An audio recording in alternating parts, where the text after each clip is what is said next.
itu sekitar umur 9 tahun. Dia berkulit hitam manis dan asalnya dari Papua. Dia itu nangis-nangis ke warga itu tuh yang dicurhatin. Dia bilang kalau dia itu suka dan sering didorong oleh Heri Wirawan, dimarahi gitu sama si Heri. Jadi sering nangis-nangis ya. Tapi kan namanya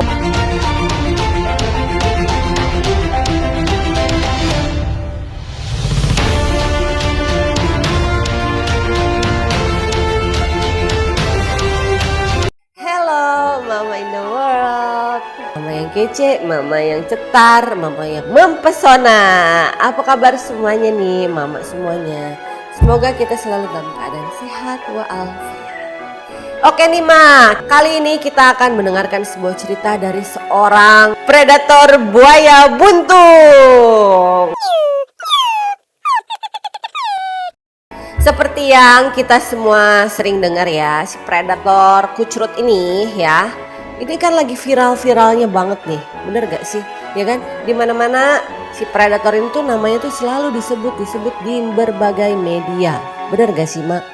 Nah kali ini Aileen Yan akan mencoba untuk merangkum dan menceritakan siapa sih Heri Irawan itu, ya kan? Si predator yang sok ganteng ini, ya gak sih? Sok kebapaan ini yang punya anaknya itu banyak banget gitu kan. Nah kita langsung aja cerita dari siapakah Heri Wirawan. Kitty. Kitty. Heri Irawan ini dia lahir di Garut tanggal 19 Mei 1985. Dia lulusan dari SMA Negeri 10 Garut dan kuliah di Universitas Islam Nusantara jurusan Manajemen PAI. Saat ini usia dia 36 tahun ya, lagi matang-matangnya ya kalau buah itu kan. Dia memiliki seorang istri dan 3 orang anak. Heri Irawan ini dia adalah pemilik dan pengurus dari Lembaga Pendidikan Madani Boarding School di Cibiru. Yang kedua Pondok Pesantren Manarul Huda Antapani. Dan yang ketiga Pondok Tahfiz Al-Ikhlas. Keren ya. Menurut informasi, Heri ini awalnya dalam membuka pesantren itu dia open donation atau open donasi. Jadi dia membuka pengumuman untuk siapapun warga masyarakat umum yang ingin mendonasikan atau menyumbang untuk dia bisa membangun sebuah pesantren. Nah itu awalnya tuh mungkin karena memang masyarakat di sana semua pada orangnya tuh dermawan ya kan. Jadi banyak tuh yang nyumbang, akhirnya kekumpulah dia dana untuk bisa membangun sebuah pondok pesantren. Nah disitulah dia mulai mengumbar-umbarkan bahwa semua siswa yang terdaftar di pondoknya dia itu dibebaskan dari biaya alias gratis 100%. Siapa sih yang gak tergiur dengan tawaran itu, ya gak? Apalagi kalau ada orang tua yang ingin anaknya sekolah tapi belum ada biaya. Nah tawaran ini sangat menggiurkan kan, gratis gitu loh, zaman gini gratis. Pipis aja di SPBU bayar say. Akhirnya dia mulai tuh kan jadi seorang guru di pesantren ya kan. Tapi anehnya Mak ya, semua siswanya itu cewek semua, gak ada satupun yang namanya laki-laki. Awalnya juga mungkin orang-orang pada bingung ya, kok cuman perempuan semua sih isinya gitu. Tapi ya udahlah, mungkin emang pas kebenaran aja nih. Yang daftar itu kebanyakan cewek-cewek doang. Sosok seorang Heri Wirawan ini juga dikenal sebagai seorang yang pendiam, seorang yang alim ya kan, seorang yang pintar dan juga dia selalu memakai peci. Jadi kelihatannya tuh alim gitu. Tapi ada satu orang teman yang bernama Ustadz Kristiono. Beliau adalah teman kuliah waktu sama-sama S2, menempuh S2. Nah temennya ini bilang bahwa dia memang kenal Heri Wirawan ini jauh sebelum dia dikenal sebagai sosok predator ini, sebelum dia jadi artis ini nih sekarang gitu. Jadi dia itu memang alim banget dulunya gitu kan, terus ngomong juga kayak lemah lembut gitu.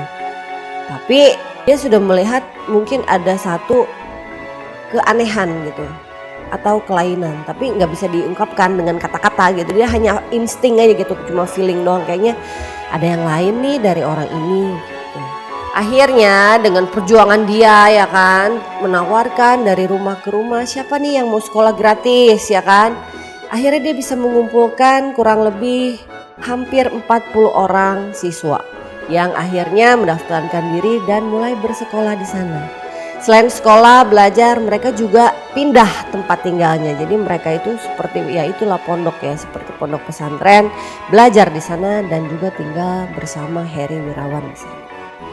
Udah gitu kan berjalan dengan biasanya, proses ajar mengajar itu berjalan dari tahun ke tahun, waktu ke waktu gitu kan. Namun yang namanya dia kan kayak komplek ya, pasti ada warga sekitar dong, ada tetangga, bener gak sih?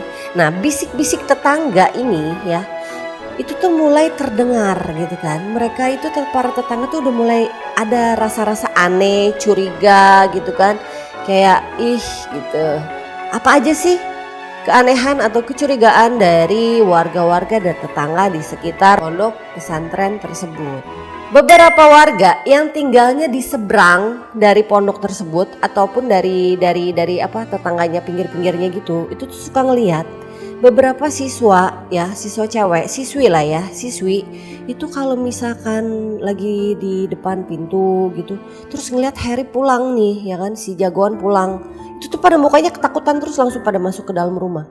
Dan itu selalu gitu loh, mereka selalu memperhatikan kalau setiap si jagoan itu pulang kok siswinya tuh pada langsung ketakutan dan masuk rumah. Nah itu adalah keanehan yang pertama.